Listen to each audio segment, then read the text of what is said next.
Buenas tardes. Eh bien, bonsoir.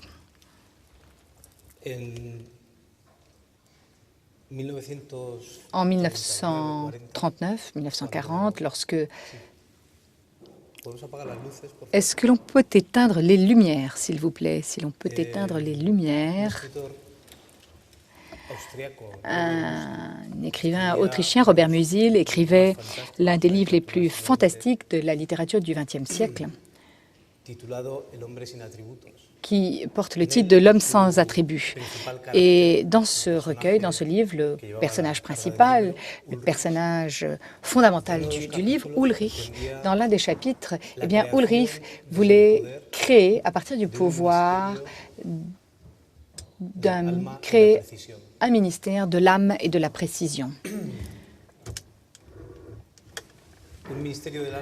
Un ministère de l'âme, l'âme comme apportation tout à fait sensible, la partie animiste pour pouvoir lire la nature, lire le monde, et la précision en tant que façon que nous avons de représenter le monde, de comprendre de façon raisonnée le lieu où nous vivons et comment nous pouvons intervenir. C'est ce que l'on appelait communément le scientifisme. Eh bien, cet animisme et ce scientifisme qui ont été la base de toutes les guerres, de tous les affrontements, de tous les face-à-face qu'il y a eu à cette époque-là, eh bien, je crois qu'à l'heure actuelle, eh bien, ils vivent comme une espèce de symbiose. Nous vivons ce moment de l'histoire où nous ne nous étonnons pas d'entendre s'exprimer des mathématiciens et parler de Dieu, d'entendre des astronomes parler de philosophie. Par conséquent, je pense que eh bien, nous ne devrions pas avoir peur d'entendre les architectes s'exprimer et parler d'architecture, de génétique. Ici, à droite, ou plus exactement à gauche, nous avons la vie, une image de la vie. Nous ne savons pas très bien ce que c'est. C'est une bactérie. Ici, vous pouvez voir quelque chose qui est quelque chose que l'on n'arrive pas à appréhender, de comprendre. Et pour ce faire, eh bien, il faut que nous inventions des langages, des systèmes, des codes pour pouvoir la définir et travailler avec elle. Nous sommes incapables de travailler avec le monde tel qu'il est, mais nous pouvons inventer des langages, des systèmes pour travailler avec ce monde. D'une part, eh bien, il y a l'âme, cette façon que nous avons de comprendre le monde, et puis d'autre part, la précision, la façon de créer des systèmes pour contrôler le monde.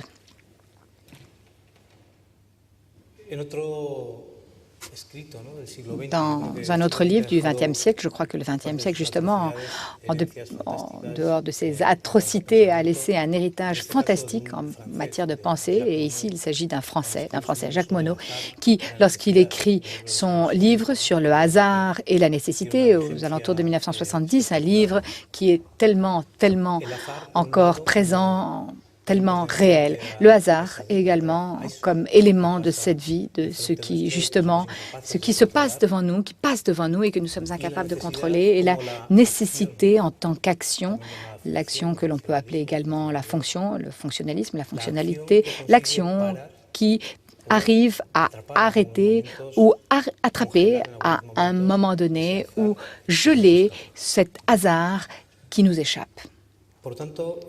Par conséquent, eh bien, comment contrôler, comment maîtriser cette partie aléatoire ou qui est apparemment aléatoire. Borges disait que le hasard n'existe pas, simplement nous ne connaissons pas ces règles.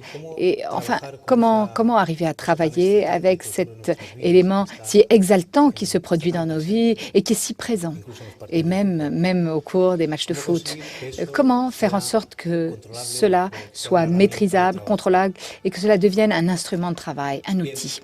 Eh bien, probablement, nous avons découvert que dans la nature, il y a des objets, comme disait Jacques Monod, qui ont des propriétés théonomiques. C'est un peu là le titre de cette conférence. Ce sont des objets inertes, mais qui ont la capacité d'être quelque chose en plus. Ils ont des propriétés cachées, occultes. Ils ont des propriétés cachées qui leur permettent d'être valables pour autre chose.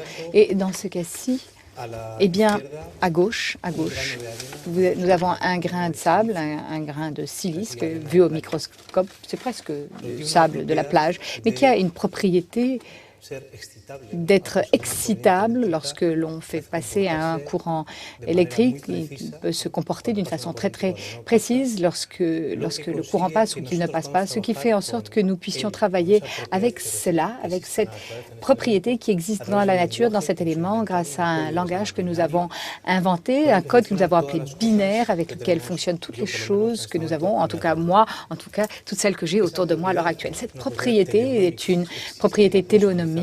Nous pouvons l'utiliser pour faire d'autres choses. Eh bien, donc, quelles sont les propriétés lorsque savoir où réside, où se trouvent ces propriétés dans l'architecture? Quels objets ou quels éléments pouvons-nous utiliser pour notre travail qui ont en soi des propriétés qui leur permettent d'arriver à être autre chose? Je crois que l'une de celles-là est fondamentale et c'est la géométrie. Mais la géométrie, pas comprise d'un point de vue euclidien, d'un point de vue cartésien, en tant que corset, qui implique donc que la forme ne peut simplement que dériver d'une géométrie, d'un élément déjà connu, mais plutôt en tant que mécanisme de transformation, de création d'autres objets. Et donc, ici,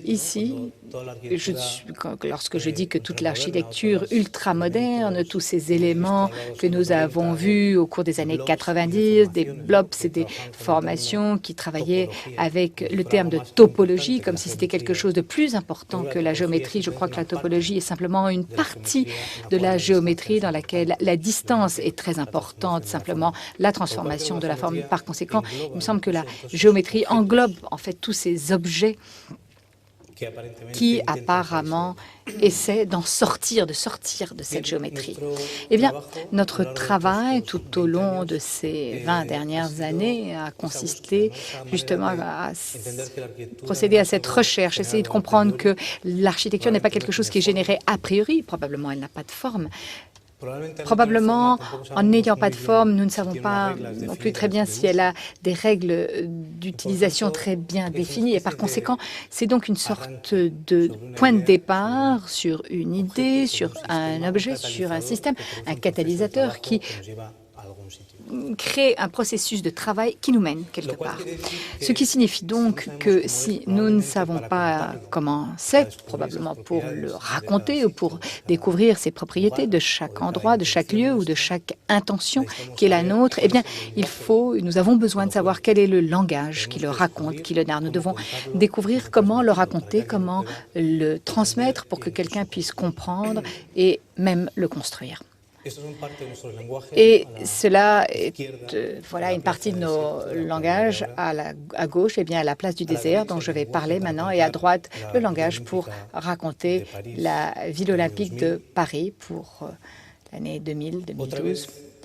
Et une fois de plus, à gauche, un autre langage, un langage qui ne signifie pas seulement des graphismes, mais également des informations contenues à l'intérieur des objets qui sont différents et qui sont là, qui sont ici. Et dans ce cas-ci, et bien sûr, c'est le projet d'hybridation dont nous parlions d'Europan, dont on parlait préalablement, et à droite, l'université de Sarajevo également avec un langage différent qui parlait d'un autre type de propriété téléonomique pour générer ce projet.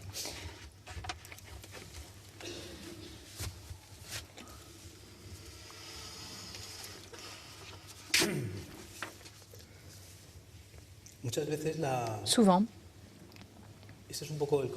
c'est un petit peu là le point de départ de l'histoire européenne, le point de départ de notre travail. C'est un bâtiment qui va fêter ses 10 ans et qui a déjà les premières intuitions de ce qui, plus tard, a représenté une définition plus complexe, plus profonde de certains bâtiments.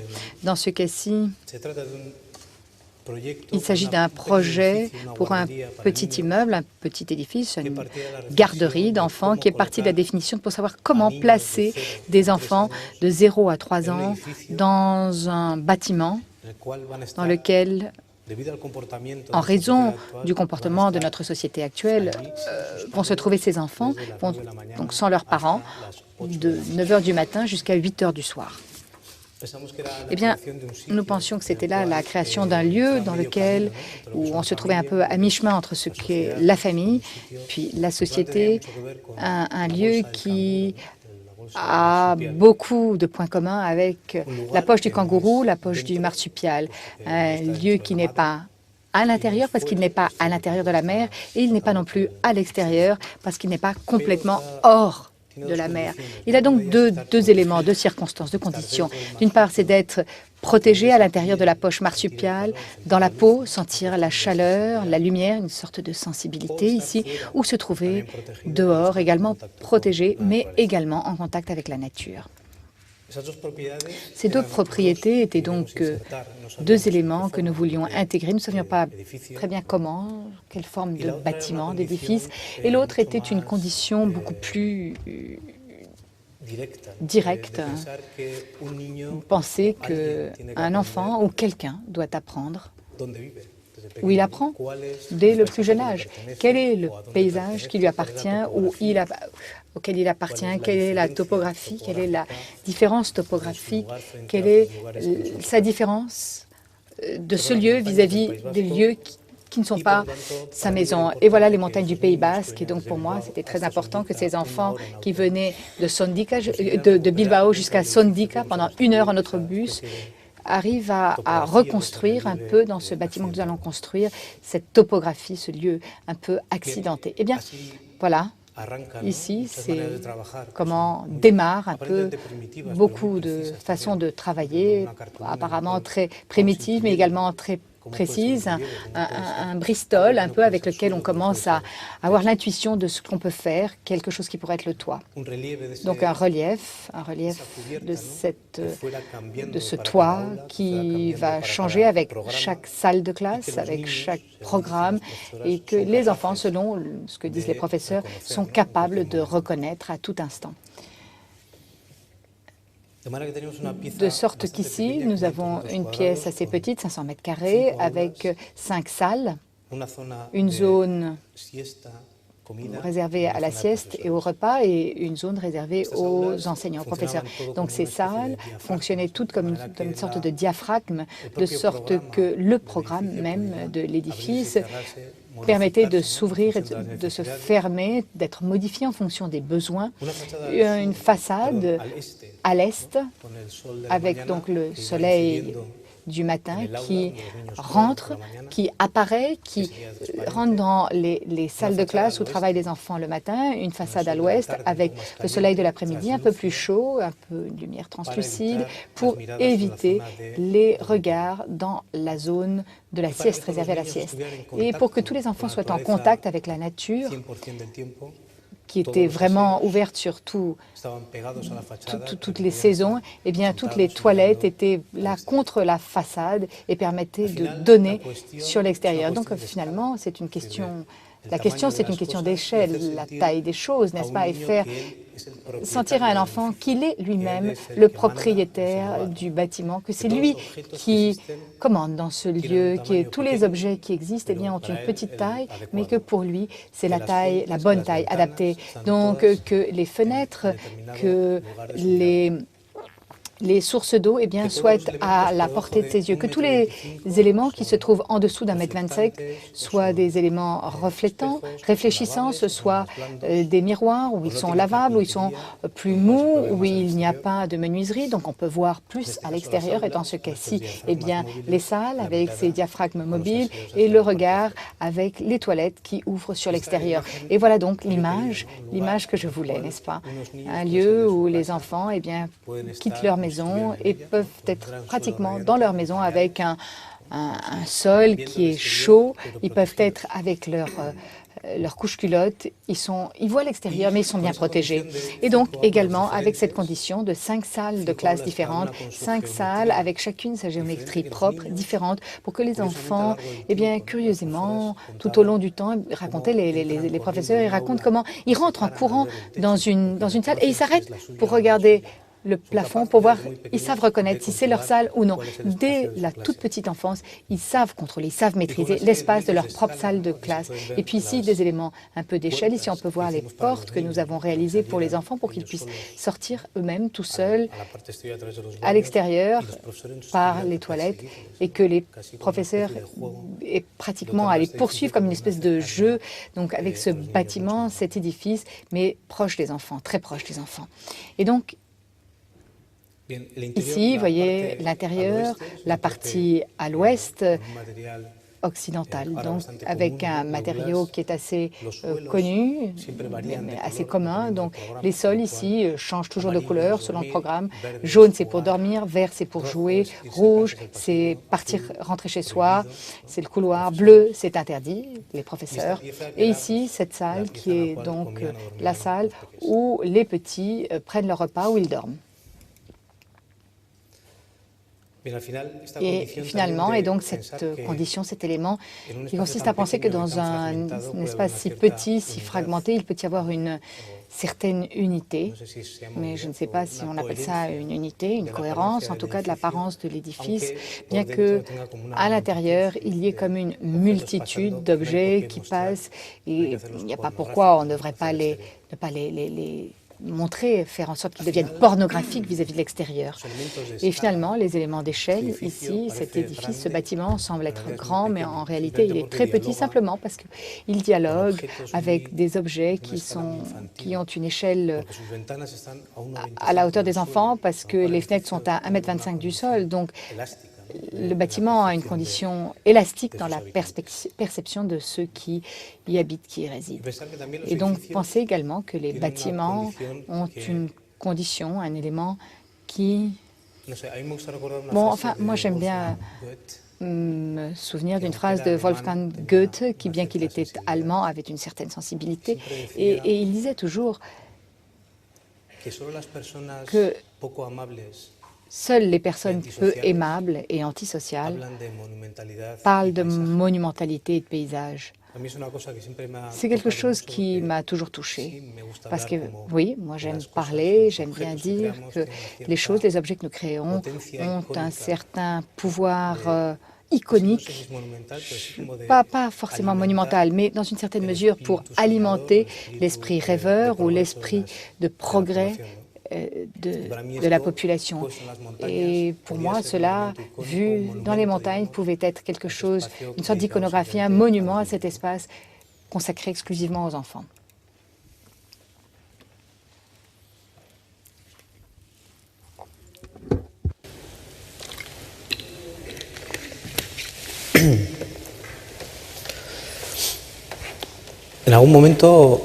À un certain moment, dans notre travail est apparue l'intuition que les objets, je ne sais pas comment le dire, mais simplement sensibles, étaient un petit peu lointains, éloignés de la réalité ultime des choses. C'est-à-dire que d'être artiste en faisant de l'architecture ou essayer d'être artiste avec notre main, ou avec nos pensées, avec notre sensibilité, laisser de côté beaucoup d'éléments de la représentation du monde, beaucoup d'éléments de savoir comment construire, comment raconter, comment nous adapter au lieu où nous travaillons. Si bien qu'à un moment donné est apparue cette forme presque semi-non contrôlée, ou cette volonté de vouloir contrôler cette partie de la vie qui nous échappait, dont je parlais auparavant, ce qui est donc le hasard. Et quelle meilleure manière que de pouvoir maîtriser un ennemi que de le rallier à sa cause. C'est-à-dire que le hasard pouvait se transformer en instrument de travail puissant et en même temps utile. Eh bien, ça, c'est la place du désert, avec une spécificité, c'est qu'elle est intégrée dans un plan d'urbanisme tout à fait hideux, qui a été dessiné par des esprits pervers et immobilières.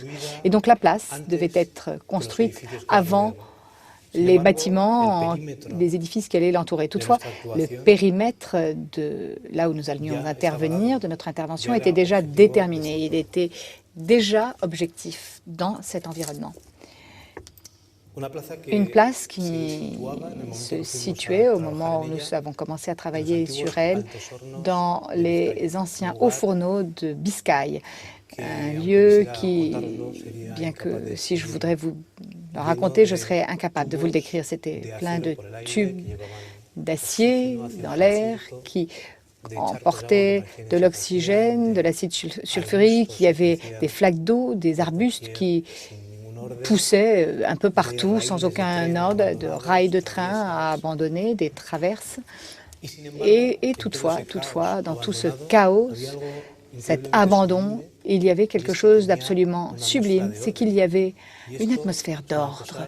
Et c'est là vraiment quelque chose qui, bon, je ne sais pas comment vous l'expliquer, mais là, une condition, un élément que je voyais, que je lisais lorsque j'étais face à ce lieu. Le désordre d'accumulation, d'abandon avait généré une atmosphère, un environnement de continu, quelque chose presque d'aimable dans cette laideur.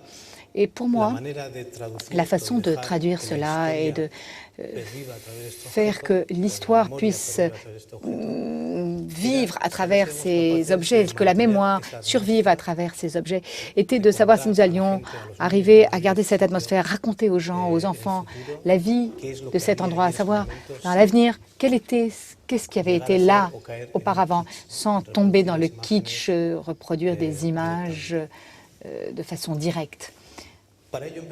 Voilà pourquoi nous avons commencé à partir d'un système de travail, c'est-à-dire un peu à tâtons, à l'aveugle. Nous aurions pu faire une place avec un endroit pour la musique, avec les bancs, avec les fontaines, les pergolas, mais nous avons pensé que peut-être la création de cette atmosphère avait à voir avec la quantité de matériaux qui étaient là accumulés et qui, justement, générait cette atmosphère. Voilà, donc au sein de l'équipe du bureau, du cabinet d'études, nous avons fait un travail assez laborieux, assez difficile. Nous avons commencé à comptabiliser la quantité d'eau, de pierre, d'asphalte, de bois, d'acier qui se trouvait là, à l'endroit même. Ici, ce graphique que vous voyez là, à droite, c'est le graphique de l'atmosphère, de lieu, de l'apparence de ce lieu, de façon abstraite. Pourcentage. Et puis après, eh bien, nous sommes proposés de restituer cela de façon ordonnée, ce qui ne signifie pas qu'il s'agisse d'un objet reconnaissable, mais plus exactement avec une systématisation dans ce périmètre que nous avions là. Et comment faire cela? Enfin, comment nous avons mesuré les choses avec la précision du travail? Nous avons donc décidé, et c'est donc une première décision, laquelle également, ce n'est pas une décision aléatoire, mais c'est une décision d'architecte. Nous avons décidé que la cuillère avec laquelle nous allions rentrer ces matériaux, nous allions restituer ces matériaux dans le site, eh bien, était quelque chose que nous appelions le salon urbain. Une pièce de 5 mètres par 2,5, que les gens peuvent appeler des pixels, n'importe, enfin. Donc 5 par 2,5, qui ressemblait un peu au salon d'une maison, mais placé là, sur la place.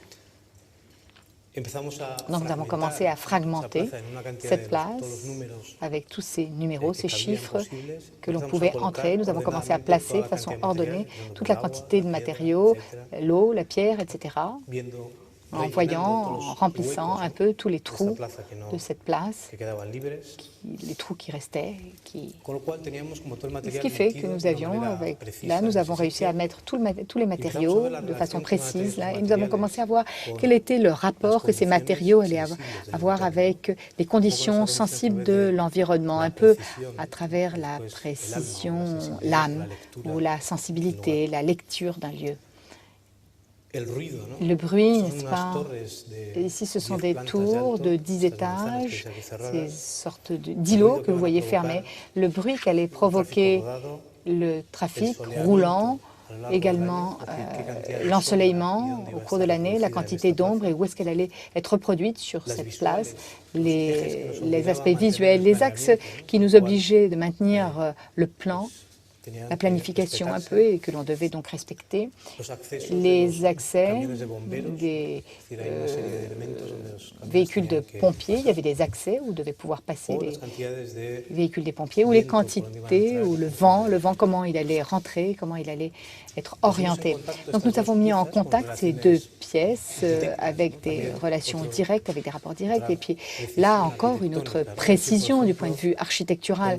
Là, par exemple, là où il y avait un aspect visuel, on ne pouvait pas placer d'arbres. Là où les véhicules des pompiers, eh bien, il ne pouvait pas y avoir d'eau, des arbres non plus, de façon que nous avons commencé à établir les rapports de ce qui allait se produire et de ce que nous avions fait. Et les pièces ont commencé à se déplacer, à bouger, à rechercher le lieu où elles pouvaient finalement répondre à tous ces ordres que nous étions en train d'établir de rapports entre les différentes pièces.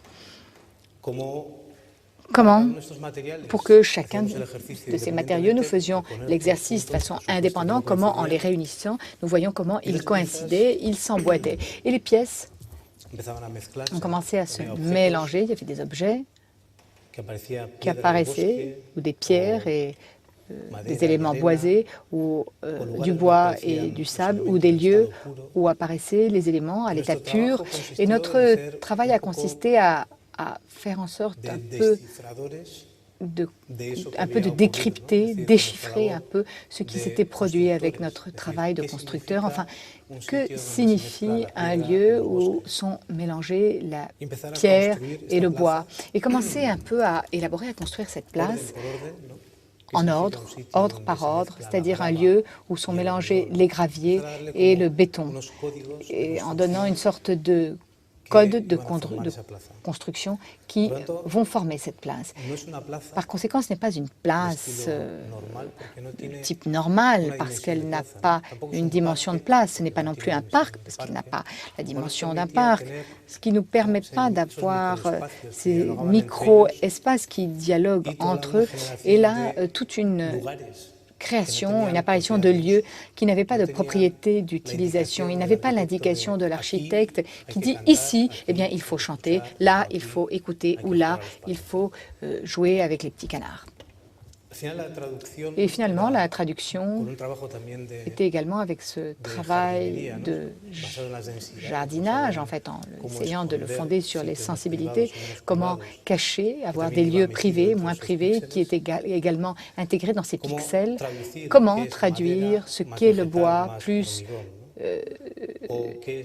du végétal plus du béton, ou quel est un endroit de gravier plus du bois. Donc petit à petit sont apparus des endroits qui, avec le temps, ont acquis leur propre sensibilité, et c'est merveilleux d'aller sur la place après toutes ces années, de voir que les gens ont établi leur propre rapport personnel avec le lieu. Chacun fait quelque chose, et c'est vraiment merveilleux de voir comment les grands-pères racontent leurs histoires à côté de jeunes qui fument n'importe quoi. Et puis, ailleurs, eh bien, il y a des jeunes filles qui lisent un livre. Eh bien, donc, les choses n'avaient pas de nom. Les gens ont commencé à leur mettre des noms ici. Eh bien, ça, c'est le bois des amoureux. Une traduction qui est de ce qu'est un mélange de pierre et d'arbres. Nous donnions les ordres, et l'usage venait a posteriori, et c'était les gens qui le donnaient, ou le bois et le béton, ou simplement des graviers, ou des arbustes et des pierres, ou simplement des arbustes, donc simplement les conditions d'utilisation et de construction, ou de l'eau et de la pierre, enfin des lieux où il y avait de l'eau et de la pierre, et donc apparaissaient ces éléments qui, en plus, avait une condition de temps. Ce sont des horloges. Ils nous indiquent, ils s'allument, ils s'éteignent lorsque monte la marée de la ria, de la berre qui se trouve à côté. Ils nous indiquent donc également, ils nous donnent une indication de la respiration de la terre sur laquelle nous vivons. Quand ils s'éteignent, ils s'assèchent, eh bien, ils ont une apparence de sol que les enfants savent comprendre. Ou le bois et l'acier, commençaient à découvrir que l'acier était probablement l'élément qui leur permettait d'établir toute cette illumination ici, des lieux de relief, des lieux qui était plan, en générant toute cette topographie où l'acier apparaissait. À un point, nous étirions et nous étions en train de créer là, comme disait Niels Bohr, c'est quelque chose que j'ai toujours adoré, dire que la nature est si intelligente qu'elle a créé l'homme pour se regarder elle-même. Donc finalement, cette place avait une sorte de pièce d'éléments dans lesquels tout utilisateur, tout usager devait pouvoir regarder et déchiffrer, décrypter la condition, la raison interne, intérieure de ce labyrinthe apparent. Les matériaux choisis pour la place avaient beaucoup de liens avec le temps, le climat et l'utilisation, l'usage, pour que la pierre de la place est une pierre argentée, très très fine, argentée, mais lorsqu'il pleut, elle devient toute noire. Le bois est un bois qui a une apparence grisée, mais quand il pleut, elle devient rougeâtre, de sorte que tous les éléments changent avec la climatologie et toutes les espèces, toutes les essences boisées, arborées sont également des essences à feuilles caduques, ce qui fait que la place gagne une sorte de luminosité en hiver lorsque les feuilles tombent et que donc l'apparence change. Vous voyez un petit peu le ton, l'ambiance et la tonalité des matériaux. Et puis 3 systèmes d'éclairage, l'un pour ces atalailles assez élevés pour pouvoir regarder la place, la voir, un autre système qui accompagne les salons urbains, des éclairages, la lumière basse lorsqu'ils sont intimes et puis plus en hauteur lorsque ce sont des lieux de passage et puis des balises au sol pour lorsque quelqu'un est perdu, s'égare, eh bien, en suivant ce fil rouge, peut-on dire, eh bien, il parvient à sortir de la place. Et au final, vous voyez la couleur, toutes ces espèces de salix qui sont rouges, vertes, jaunes, qui ont leurs fleurs, qui changent de couleur, qui donnent une tonalité différente sur la place, et le paysage qui a été ainsi généré, parce que c'est un paysage terriblement artificiel, mais avec un élément de hasard, quelque chose de la nature, de la vie qui est à l'intérieur. C'est un paysage changeant et il n'a aucune condition d'utilisation, c'est-à-dire que simplement il y a des propositions de lieux dans lesquels on peut faire des choses, mais la population a choisi petit à petit elle-même les lieux où elle a envie de s'asseoir.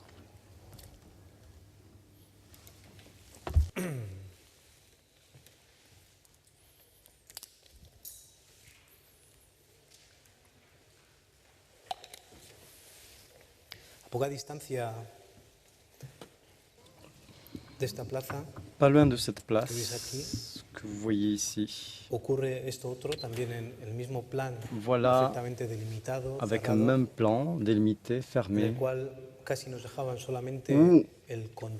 on n'avait que le périmètre pour pouvoir y travailler.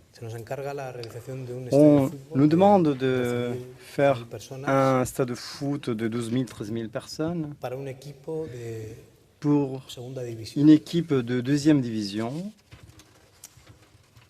Et lors du premier entretien que nous avons avec les propriétaires de Bilbao 2000, nous leur disons que ce n'est pas la peine de dépenser énormément d'argent pour faire un bâtiment qui va fonctionner tous les 15 jours, 1h30 seulement.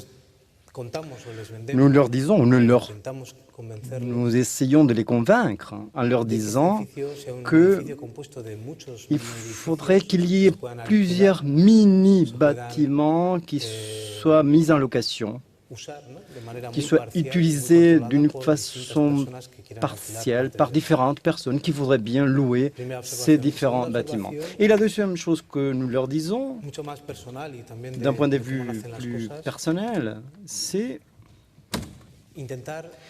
essayer d'effacer cette religion du XXIe siècle qu'est le football, de gens qui regardent et d'autres qui risquent en train de jouer comme s'ils étaient des gladiateurs, et essayer d'effacer cette ligne entre public et acteur par une vocation très directe, essayer de d'effacer ces limites entre spectateurs et joueurs de football, qui est le terrain de jeu. la pelouse. Avec cette idée en tête, nous commençons à travailler et essayer de configurer, donner une configuration. Ces mots ont un sens très informatique, très technologique, mais finalement, il s'agit d'être cohérent et d'essayer de programmer quelque chose avec 3 ou 4 données fondamentales. Nous commençons à imaginer ces sites, par exemple la pelouse d'un côté, et combien d'emplacements il nous faudrait pour avoir un mini-bâtiment pour pouvoir le louer. Nous faisons ces configurations à peu près complexes, des ébauches, comment peut être un bâtiment composé à son tour par de petits bâtiments. Et puisqu'ils sont différents, on les met côte à côte, ça ne coïncide pas, parce que la hauteur est différente, les accès sont différents. Et le climat au nord de l'Espagne, à Baracaldo, où il y a des pluies en permanence, il fallait des toits, des auvents, au moins partiels du stade. Et ce toit, c'est la traduction à hauteur de la pluie. S'il y a une pluie verticale, elle va tomber sur cet espace. Donc voilà les modèles de stade avec ces langues que vous voyez qui montent, avec ce groupement d'emplacements autonomes face à l'ensemble du bâtiment, avec cette peau qui apparaît comme quelque chose de plus léger que la base. Une fois côte à côte, ces bâtiments produisent ce manque d'harmonie entre les éléments qui ne sont plus symétriques ou contrôlés. Et c'est le produit d'une assimilation de pièces qui s'unissent entre elles. Et voilà ce plan avec des bâtiments, avec leurs propres accès, leurs propres infrastructures, toilettes, etc., qui ne coïncident pas. On ne peut pas passer de l'un à l'autre si ce n'est par des haies qui changent des niveaux et font que le stade peut être facilement évacué, contrôlable. Il y a une certaine indépendance. J'ai entendu mes amis qui disent que quand ils vont voir un match de football, il faut être partie de la masse, se dissoudre dans cette foule. Et ce stade, peut-être, il ne fonctionne pas, car les gens sont plus séparés que dans un stade où l'on peut faire cette vague. Les gens qui lèvent leurs mains. Et ces éléments de la pelouse qui rentrent comme ça, comme des langues, et qui changent la trajectoire, et les éléments de coin avec des vestiaires et les installations. Des maquettes du projet, des idées que nous voulions introduire, les 2 peaux de la structure, fabriquer une structure capable d'être un pilier, un auvent en même temps, les différents plis de gradins, la pelouse qui monte, et grâce à la FIFA, il n'y a plus de haies, et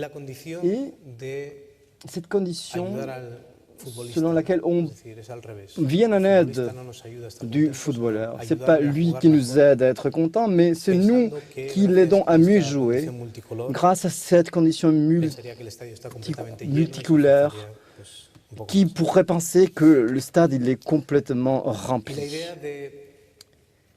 Et l'idée de raconter à tout le monde que nous entrons dans un bâtiment d'une autre nature. Ce qui se passe ici, c'est quelque chose de spécial, qui est au-delà de la condition normale de l'environnement. Et pour ce faire, nous faisons... Le bâtiment était perçu par une peau qui naissait de la nature. Il est très difficile de construire avec la nature. Il faut utiliser un langage qui nous aide à nous approcher de ces conditions de la nature qui nous intéressent. En l'occurrence, la lumière d'un bois, les ombres, les lumières. Comment traduire avec ce système ces lumières, ces ombres, par des éléments métalliques et à deux niveaux, pouvoir arriver à cette profondeur. Un bâtiment qui a deux conditions, l'un très dur, anti-hooligan, au vandalisme, et d'acier, très près des personnes, et une présence urbaine légère, pour éviter que dans un stade de football, que ce ne soit pas quelque chose de lourd, d'agressif. Donc, un élément léger qui va être un lampadaire pour tout l'environnement de la ville et du stade. Une ville où il y a des conditions sociales un peu tristes, où il y a du chômage, par exemple. Donc, nous voyons qu'il y a cette arythmie, ce manque de rythme, car c'est un bâtiment composé de plusieurs bâtiments dans toutes ses façades, les coins qui sont travaillés différemment en fonction des programmes de la lumière qu'il faut introduire, direct ou indirect, et le système de construction du bâtiment rapide, efficace, précis, fabriqué dans un atelier, vissé sur place. Les auvents sont les poutres. Et ce qui change, c'est l'âme de l'acier qui grossit d'un centimètre, de 5 cm dans les piliers. Et avec la même distance, nous construisons les mêmes distances. C'est un système facilement, on peut le monter très facilement, en moins de mois, et tous les systèmes préfabriqués commencent à se mettre en place. Vous voyez, il y a une seule pièce ici qui vient de l'atelier, déjà fabriquée, et on la met directement, que ce soit les façades, les auvents, et les premières intuitions de comment agissent ces objets dans l'ouvrage. Et voyez, c'est le bâtiment fini, une apparence solide, comme si tout était de la matière. Même les parties en dessous, on dirait qu'elles sont solides, ou en dessus, les polycarbonates, en bas, l'acier. À l'intérieur, puisque la lumière change, on nous propose un bâtiment consacré au football, avec une condition certainement anticulturelle, mais il y a une certaine sensibilité pour que tout un chacun qui rentre soit conscient que le monde change, qu'il y a des implications visuelles au-delà du fait d'aller voir un match de football. Voilà cette arythmie dont je parlais, un bâtiment solide, ça dépend de la lumière, ça peut être compact, et ça parle de la rigidité, avec tous ces rythmes, ou manque de rythme, ou arythmie. Et cette croix qui marque, qui donne svastika. Et à l'intérieur, comme je disais, les gradins qui sautent, il n'y a pas une continuité entre l'un et l'autre, ces espaces de gazon, ces espaces verts qui montent, pour permettre que les spectateurs qui sont en bas soient plus proches du gazon, de la pelouse, et sont prêts. Ils croient être près des joueurs. Et cette condition multicouleur et multiculturelle aussi, on dirait que le stade, il est plein à craquer quand en fait il est complètement vide. Cette couleur Il est très difficile de placer cette couleur en 15 000 sièges ou fauteuils. Donc il faut essayer que les mathématiques nous aident par un algorithme qui place les couleurs de sorte telle qu'il y ait toujours la même quantité de fauteuils avec la même couleur. Et ce n'est pas une tâche facile. Et la nuit ou le soir, on fait de sorte telle que la lumière ne donne pas directement sur les joueurs et qu'elle éclaircit les gradins, surtout pour des questions de sécurité, pour que si jamais il y a le feu, les pompiers puissent rentrer et qu'ils soient éclairés.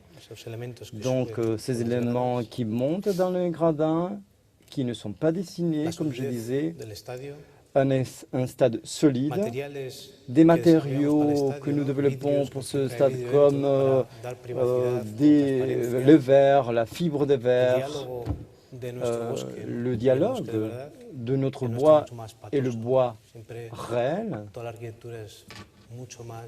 la forêt, la gauche,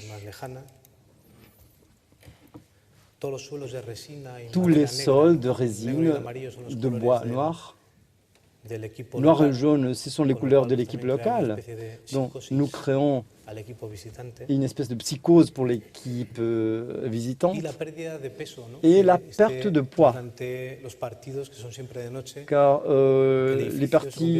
les matchs sont normalement le soir, donc le bâtiment devient de l'énergie.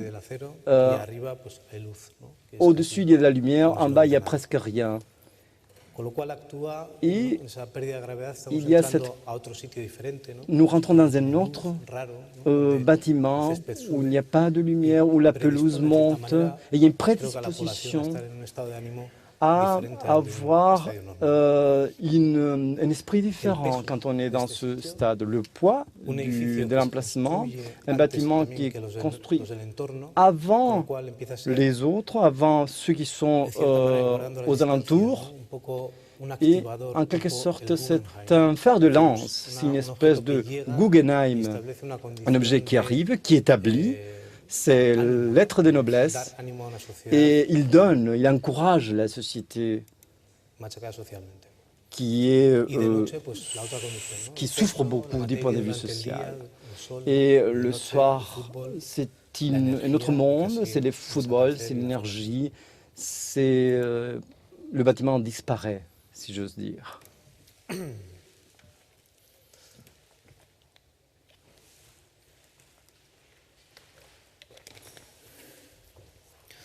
Bon, ben voilà, un projet que nous venons de terminer il y a à peine 3 semaines de cela, donc c'est vraiment une avant-première mondiale. C'est la maison pour un amoureux de l'architecture, un homme qui à un moment donné a une sorte de catharsis vitale et qui a décidé de se faire construire une maison dans un terrain, sur un terrain avec 280 arbres, chacun ayant environ 150 ans, dans un bois donc, qui a été planté par le roi Philippe II, avec des essences d'arbres qui sont très verticales, variétés très raides, donc, et on les utilisait pour faire les mâts de la célébrissime armada espagnole de l'époque baroque. Lorsqu'on arrive là, on se sent tout petit, on a l'impression... Pour faire une maison ici, mais que doit-on faire? Quel est le respect? Comment peut-on comprendre la position de l'architecture face au paysage du XXIe siècle? Que signifient tous ces mots d'écologie, de durable, de mise en valeur? Et peut-être en évaluant les distances et sans vraiment penser à des grandes actions, des actions de grands systèmes de recyclage ou de technologies puissantes qui changent, qui transforment les déchets, les résidus. Nous avons pensé peut-être que la façon la plus humble de se placer, de se situer dans un bois, dans une forêt de cette qualité, consisterait peut-être à construire dans l'espace que nous laissent les arbres, c'est-à-dire une sorte d'anti-forêt. Penser que l'on peut construire un édifice sur le lieu où les arbres, ce sont des êtres centenaires et qu'il faut les laisser sans les toucher, avec tout ce que cela représente d'efforts, d'énergie, des systèmes de construction, etc. Alors notre idée a été de partir fondamentalement, de construire cette anti-forêt ou essayer de découvrir quelle était cette anti-forêt, le vide que laisse la forêt et ensuite découvrir comment on pouvait vivre cela, c'est-à-dire quelles étaient les conditions, les éléments d'utilisation, de fonctions, de programmes, de matériaux, de matière que devait avoir ce qui allait sortir de ce lieu. Voilà donc le terrain, la forêt. Et dans ce lieu, cette forêt, il fallait réaliser les mesures pertinentes, c'est-à-dire les datations d'âge, etc. Et donc c'est là qu'apparaissent beaucoup, et parmi toutes les options possibles, donc apparaissent donc toutes ces options. Mais c'est donc une géométrie qui apparaît, qui se dessine et qui a un lien avec ces arbres, la façon dont ils se regroupent entre eux. Parce que c'est étonnant, comme finalement n'importe quel biologiste ou toute personne qui consacre sa vie à l'étude de la nature finit par découvrir une famille de ces choses qui se situent à l'intérieur d'un territoire. Il y a une sorte de comportement qui est semblable, même des datations de ces arbres qui remontent aux mêmes années, qui finissent par se conduire comme des groupes, comme des biais, comme des éléments d'un même ensemble. Et donc là, nous avions un périmètre de travail, un schéma. Et le fait de découvrir cette géométrie ou les possibilités de ce schéma qui permettait de se transformer en volume nous a également aidé, nous a aidé non pas seulement sur, disons, le plan, mais également les normes qui finalement sont ces éléments qui vont à l'encontre de l'architecture ou qui la contraignent. Et ici, dans ce cas-là, nous avons décidé de les prendre en compte, de s'en servir, d'en profiter. Et nous avons pensé que c'était donc la conformation du volume qui nous manquait ou des éléments de volume qui nous manquaient pour construire cette anti-forêt. Et en tenant compte de tous ces degrés dans lesquels nous pouvions nous déplacer, donc le toit et puis le plan sur lequel nous pouvions nous situer, nous avons décidé de construire un volume. Nous ne savions pas au moment où nous allions réaliser ce volume quelle allait être sa valeur. Nous avons également découvert que ce volume pouvait non pas seulement s'installer dans ce lieu-là, mais également dialoguer avec ces individus, ces gentlemen qui l'avaient fait naître. C'est-à-dire que l'influence de ces arbres sur le périmètre de cette façade et même sur les programmes, devait avoir un rapport proche ou lointain. Voilà donc une élévation développée un peu de cette construction. On peut comprendre un peu l'écartèlement ouvert-fermé en fonction de la proximité ou de l'éloignement des arbres, les éléments, les fenêtres qui apparaissent également au moment où ils sont en mesure de nous mettre en contact avec un groupe défini, un certain groupe d'arbres. Par conséquent, nous avons obtenu un volume avec des toits, avec un écartèlement, avec une densité de cet écartèlement et avec une série d'éléments, de fenêtres qui nous mettaient en rapport avec l'extérieur avec l'intérieur. Tout cela donc était, nous l'avons dessiné de façon stratigraphique, comme si c'était déjà un élément, une partie de ce lieu, en sachant que nous allions construire avec un seul matériau et que les façades, le toit, tout cela allait intégrer, composer une continuité, une sorte de partie intégrante du rapport des arbres sur le volume qui devait être donc continu. Donc, eh bien voilà l'histoire, comment une personne vit, personne particulière quand même. Ici, parce que dans ce lieu, il fallait introduire un programme un peu vital, un peu particulier pour un homme qui a 2 enfants de 2 femmes différentes qui viennent lui rendre visite de temps à autre et qui vient de se remarier avec une 3e femme avec laquelle il a un 3e enfant. Donc, dans cette espèce de schéma vital un peu complexe, eh bien, il faut arriver à intégrer à l'intérieur de quelque chose qui a été généré, qui a été créé, arriver à intégrer toutes ces situations. Donc nous avons décidé de construire un logement, une habitation qui fonctionne simplement pour les aînés qui ne sont même pas frères et sœurs, qui ne vivent même pas avec la même mère et qui se retrouvent dans cet endroit, donc 2 endroits importants de chambres à coucher disons, qui est lieu d'être presque, qui leur donne envie d'être là, pour vouloir toujours vivre là, un salon qui leur était propre, très important, privé, pour qu'ils aient leur propre maison, leur propre accès pour pouvoir entrer et sortir de la maison quand ils le souhaitaient et une salle de bain pour leurs invités.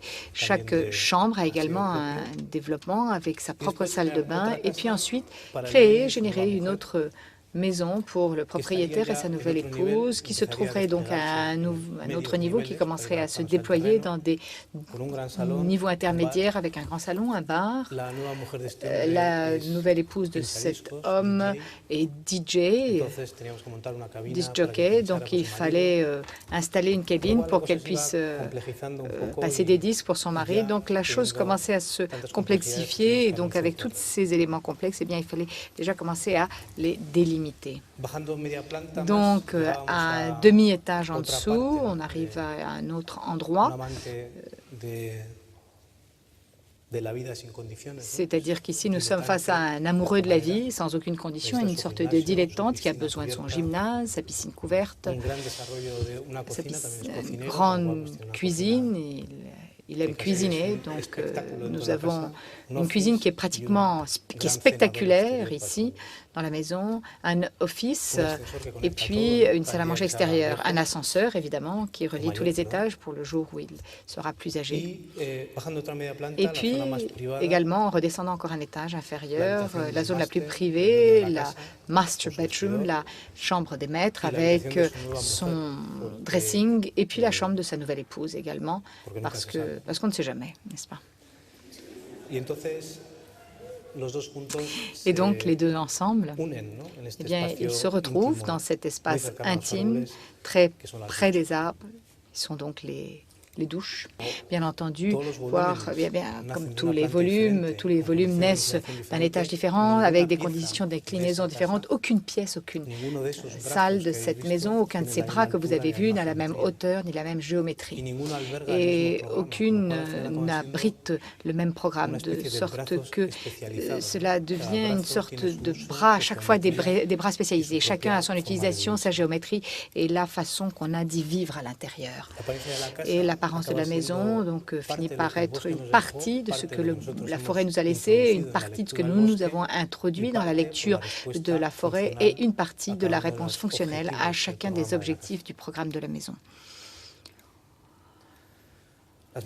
Les maquettes que nous avons travaillé avec toute une série de maquettes volumétriques jusqu'à ce que nous avons su avec quels matériaux nous voulions construire. À un moment donné est apparu le noir en tant qu'élément pratiquement de contraste, un élément de respect, c'est-à-dire que je n'imaginais pas ce volume ni en blanc, ni même en une autre teinte, quelque chose qui s'introduit comme un animal la nuit dans cette forêt. Et toutefois, à l'intérieur, pour déterminer, délimiter un peu les zones de paix et de tranquillité qui est de dormir, manger, être tranquille, un bleu tranquille dans la partie inférieure et des orangés, des jaunes dans la partie supérieure, dans la zone qui est plus active, la maison des jeunes, des enfants, le salon, etc., etc.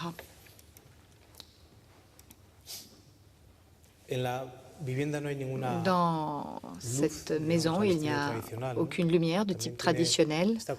Il y a également cette condition de peau d'édifice, peau sur le bâtiment, comme une sorte de manteau percé en soi. C'était peut-être pas forcément intéressant de rajouter quoi que ce soit à cette peau qui n'a pas l'air d'être forcément un toit. Donc tout ce qu'on mettait sur le toit devait être semblable au mur. Donc, ce qui fait que sur cette peau, nous avons inventé ces éléments en polycarbonate qui sont les lumières de chaque chambre, de chaque lieu, et qui sont en même temps les étagères pour la collection de livres, de poupées, tous les aspects propres à notre client, et qui sont à la fois la cabine du disc-jockey de son épouse, la cabine du disc-jockey.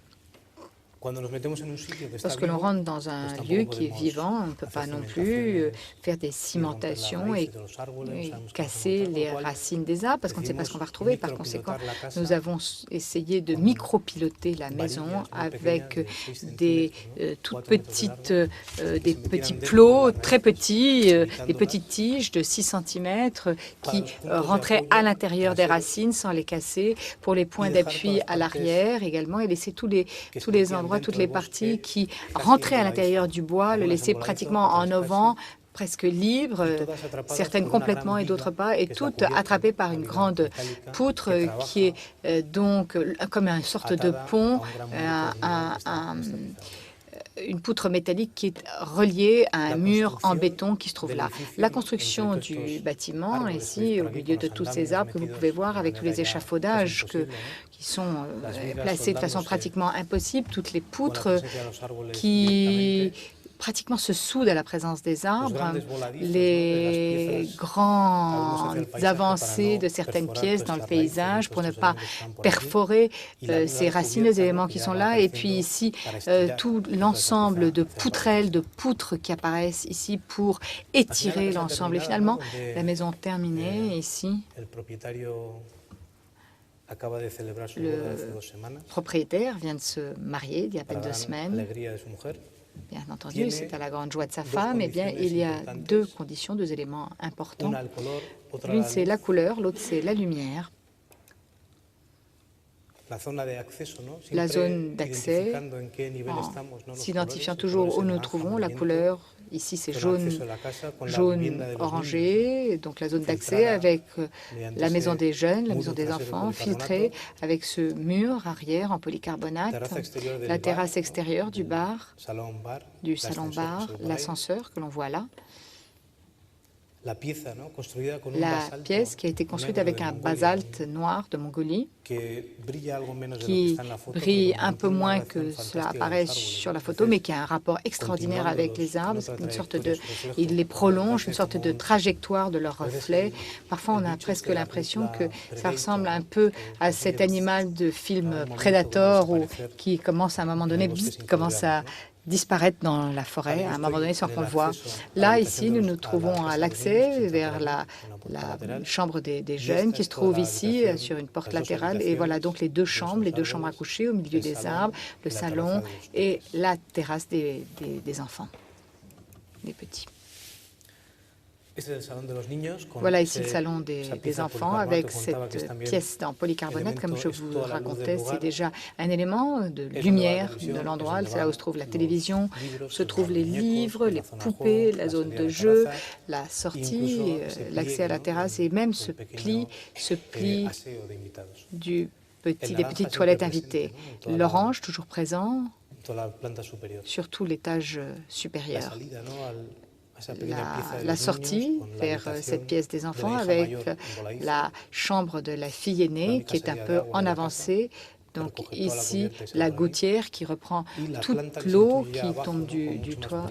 Et puis ici, la zone intérieure en dessous, plus privée, plus proche de la terre. Les 2 ailes qui, en évitant ces arbres pour les laisser voir, arrivent jusqu'à la chambre de la jeune fille et du petit garçon, qui sont différents en hauteur et en géométrie, mais ils sont semblables en matière de configuration, zone de travail, avec une menuiserie différente mais semblable, avec des hauteurs semblables mais différentes, l'une est plus large, l'autre plus haute. Toujours la présence de cette forêt et À l'intérieur de ces éléments qui se trouvent ici, qui se voient sur le reflet de la porte de la douche, eh bien ces éclairages qui donnent donc cette lumière aussi bien à l'intérieur de la chambre et à l'intérieur des toilettes, qui sont pratiquement réglables de part et d'autre. Un petit tour ici, vous voyez ici à travers la maison, à travers ces éléments de polycarbonate qui arrivent jusqu'au salon, la cabine de notre ami le DJ, et puis la descente vers la maison bleue, la maison strictement propre à notre propriétaire. Partie de cet élément où on termine ici avec cette cabine-bar, la descente vers les cuisines et la sortie sur la terrasse. L'ascenseur, bien entendu, toujours occulte, toujours caché, comme quelque chose que l'on doit cacher parce que c'est comme quelque chose qui n'est pas, c'est pas bien vu, n'est-ce pas, d'avoir un ascenseur. Partie du salon ici avec des meubles qui finissent par apparaître dans la maison en acier inoxydable, la cheminée, les étagères des DVD, les appuis, le balcon, tout comme cette pièce qui apparaissent avec sa propre fonction, une lumière, il n'y a aucune fonction où il n'y a aucun élément qui est bien dessiné, si ce n'est que c'est une réponse à la lumière dont nous avons besoin, à l'environnement immédiat. Le changement ici d'espace, l'espace plus domestique, plus consacré au corps, le mini-gymnase, la piscine, un élément comme une énorme baignoire de 8 mètres sur 4 dans laquelle on ne peut pratiquement même pas nager, n'est-ce pas? L'eau arrive à la hauteur pour pouvoir laisser les verres là sur le rebord. Donc, c'est un peu une incitation du propriétaire, voir que vaut cette piscine. Ici, la prolongation sur la terrasse en bois. Donc, c'est une fenêtre ici qui permet d'être ouverte en été. C'est encore un autre élément climatique ici. Cette cuisine qui donne l'effet pratiquement d'une boucle, qui fait le tour avec un développement, avec des feux, donc qui puisse jouer, être le cuisinier avec les éviers vers la lumière et toute cette pièce qui tourne en utilisant le reflet de ce meuble en tant que zone d'éclairage de la maison. Donc les avancées, celles qui s'envolent, celles qui s'appuient sur du verre, mais en réalité elles s'envolent également. La zone de la salle à manger extérieure, la chambre principale avec ses meubles très simples en acier inoxydable, n'est-ce pas, comme des dents, la présence du bleu dur, mais le bleu étant rassérénant, la connexion, le rapport à travers les douches, vers les douches, comme un aspect libérateur vers toute la façade de la maison, avec une certaine longueur, une dimension probablement plus importante que celle qu'elle a en réalité. Ce rapport quasiment fantastique entre la nature et le bâtiment, la matière de l'édifice, de par sa condition même, disparaît. Le volume, nous ne savons pas si nous l'aimons ou si nous ne l'aimons pas. C'est quelque chose qui est là et que l'on utilise d'une façon bien particulière. Donc l'aspect, la condition des bras, le bras qui s'envole, 3 gravités, l'un qui s'envole, l'autre qui s'appuie sur du verre et l'autre qui repose sur le sol. 3 conditions d'une même architecture avec les yeux de chacun tournés vers le paysage et cet élément de la terrasse qui absorbe les différentes pièces. Aussi, vue de nuit, des éléments qui éclairent les arbres, les illuminent, des constellations qui éclairent également la zone de repas avec ces reflets qui, pendant le jour et la nuit, défont, démantèlent la lourdeur de cette envolée. Et puis, voilà. En souhaitant un bon match France-Togo, eh bien voilà, j'en ai terminé. Merci beaucoup. Je voulais demander, au début de ces conférences, je voulais dire très vite que la topologie et la géométrie étaient la même chose. Et après, vous avez dit que la géométrie, que la topologie vient de la géométrie. C'est ce que vous êtes en train de faire à la fin. Mais si on s'appuie sur, disons, l'analyse de Norbert-Schulz, il y a vraiment un langage et des relations formelles entre la géométrie qui envoie le langage euclidien et la topologie qui a une complexité bien plus forte. Donc c'est la première question, ce que vous voulez dire avec cette phrase, puisque je joue beaucoup en réalité sur votre architecture et votre démarche. Votre langage est très sensible et extraordinaire. Quand vous êtes dans les sites, vous voulez faire les choses et après, vous faites un passage par l'ordinateur analytique, abstrait, et cette analyse vous amène à des images géométriques, des pixels, et que vous organisez, vous mettez ensemble. Et ce que je voulais savoir, est-ce que vous pensez que vous pourrez faire cette architecture sans l'ordinateur? C'est-à-dire, est-ce que vous pouvez faire avec cette sensibilité, ces croquis dans les sites, et arriver à faire des choses qui a un langage topologique et géométrique de grande architecture, ou est-ce que vous êtes maintenant... Vous allez tout de suite, une fois que vous avez vérifié le site, vous commencez l'ordinateur et l'ordinateur vous dit « je peux faire ça et ça ». Mais votre croquis a pu faire ça aussi. Et comment vous situez l'ordinateur dans les démarches, ou plutôt les résultats architecture par rapport aux démarches? Bien. Pour la première question que vous me posez, s'il y a des mathématiciens dans la salle, je vous prie de m'excuser, car la topologie est un domaine d'intérêt, de développement qui a ses propres lois. Quand je dis que cela appartient à la géométrie, dans le sens large du terme, cela signifie que la topologie est un espace beaucoup plus restrictif, contraignant, car il parle des propriétés, de la continuité des propriétés. Pour nous, en topologie, une baguette ou un ballon, c'est la même chose, car ils appartiennent à la même condition de continuité. Mais un beignet, ce n'est pas la même chose. Il n'appartient pas aux mêmes valeurs que le pain ou le ballon. Mais la topologie est réductrice, car elle ne maîtrise pas la distance. Elle naît du fait que, quand vous savez que la distance n'est pas importante, la mesure de la distance, nous parlons de notre domaine. Pour moi, la distance est importante, car nous travaillons en architecture avec la distance. Quand quelqu'un dit que la distance n'est pas importante, ça m'énerve un peu, car pour moi, la topologie ouvre un domaine d'expérimentation, mais sans oublier les propriétés géométriques. Tous les architectes, en fin de compte, moi aussi, qui essayent de travailler avec des topologies, tôt ou tard, doivent les construire avec une géométrie déterminée. Tout objet topologique je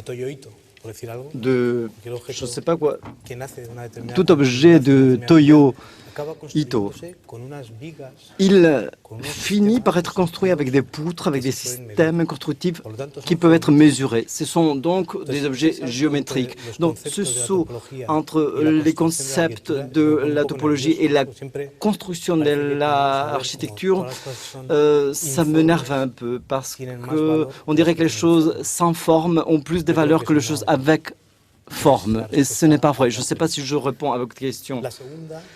La deuxième question, quand vous parliez de la sensibilité, je pense toujours que nous sommes capables de reconnaître. J'ai un ami photographe qui dit, au lieu de dire « si je ne vois pas, je ne crois pas », il dit « si je ne crois pas, je ne vois pas ». Ça veut dire il ne voit pas ce dont il ne croit pas. Je pense que la sensibilité est en rapport avec la croyance au fait que nous sommes capables de voir. Il y a des gens qui ne croient pas au hasard.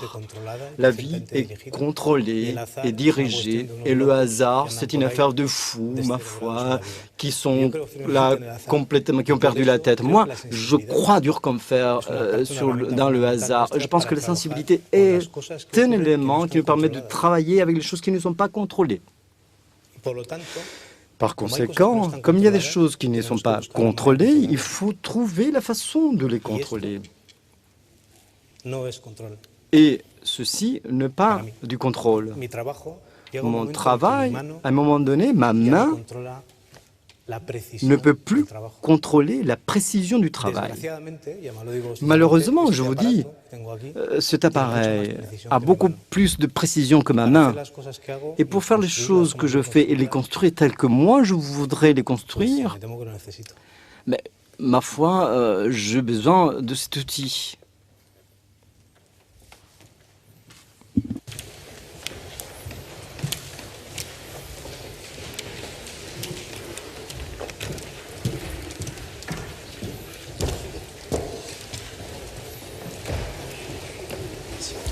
Bonsoir. Un peu dans le prolongement de ce dont vous parliez, on prend le cas notamment de la place du désert. Il semble apparemment que vous soyez un peu comme vous disiez de Getter, à être systématiquement à multiplier les calques, mais à ne pas du tout savoir vers où vous allez en termes d'objets finis. Ou est-ce que vous avez une vision, vous parlez d'une perception que vous aviez sur le site, en disant que vous aviez l'impression qu'il y avait un ordonnancement qui était préexistant.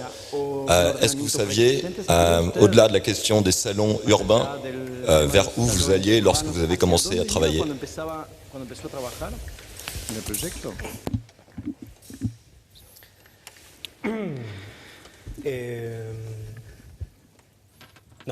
Non. À vrai dire, aucune idée. Je n'avais la moindre idée. Sincèrement, je pense que, et ça reprend la question de la dame tout à l'heure, moult fois, le fait de ne pas connaître, de ne pas savoir comment faire face à un espace d'une dimension ou de propriété X que nous ne voyons pas, car rien n'est construit, rien n'est fait, peut générer une sensation de vide, une sensation très négative pour l'architecture. La crainte de la feuille blanche dont on parlait à l'université. Et ça peut créer une condition positive également. Ça veut dire, je suis dans un endroit où il n'y a rien, et moi, ceux qui sont avec moi, nous sommes le seul qui pouvons faire quelque chose sur cette table rase. Donc, cette crainte, c'est une pression qui s'exerce sur vous pour pouvoir travailler. Donc, c'est une espèce d'alibi pour un assassinat, par exemple. La façon de commencer un projet, il faut d'abord penser qu'il y a quelque chose qui va nous aider à agir. Ce n'est pas un Deus ex machina qui résout les problèmes. Il y a quelque chose qui est sur le terrain qui pourra nous permettre d'exercer notre métier, comme l'atmosphère ici, cette espèce de condition de matériaux. On peut penser que c'est une métaphore, ou que c'est une notion banale. Mais, nonobstant, c'est le mécanisme qui déclenche tous les processus de travail. Sin cette condition préalable, on n'aurait pas pu penser au salon urbain. Un salon urbain apparaît quand il y a un besoin de mesurer le matériau qu'il faut mettre dans un emplacement, qui naît de cette réflexion selon laquelle il faut mettre du matériau dans un emplacement. Il y a une atmosphère, un rapport entre les matériaux. Donc, vous générez vos, comment dirais-je, vos propres phases de travail au fur et à mesure que vous le faites. J'aurais été incapable, je ne sais pas, car je n'ai pas commencé ainsi, mais j'aurais été incapable d'avoir dessiné avec des ébauches ou avec ma main le résultat de la place. Et je le dis, je suis complètement incapable. Donc il y a quelque chose dans le système de travail qui est marqué dans ce site. Ce n'est pas seulement la volonté de l'architecte, mais aussi sa façon de travailler, de penser, de réfléchir, d'utiliser les machines. Tout est agencé. C'est un enfant qui joue sur la flaque d'eau. Sur cette flaque d'eau, tout le système de travail est lié. Ce n'est pas une volonté ex-professo artistique du métier.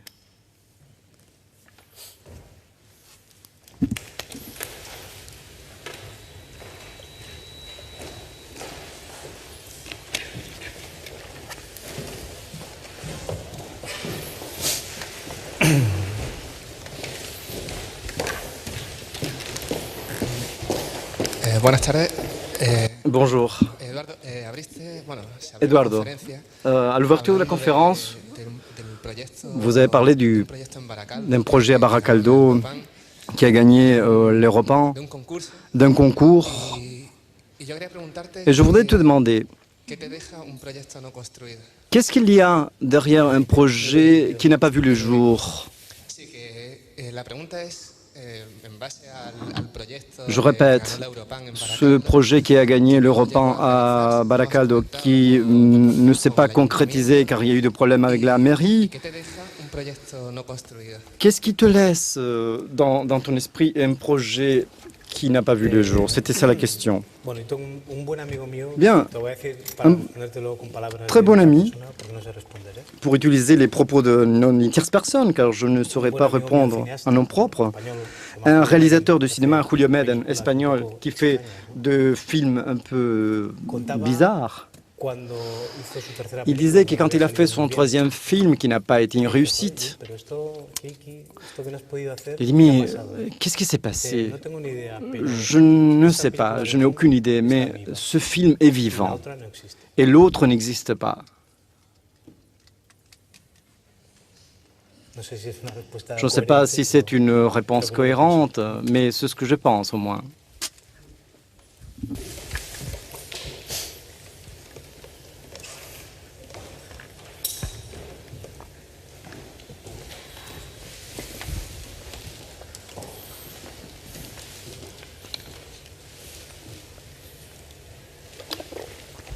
C'est fini, plus de questions? Bien. Muchas gracias, Eduardo. Merci beaucoup, Eduardo.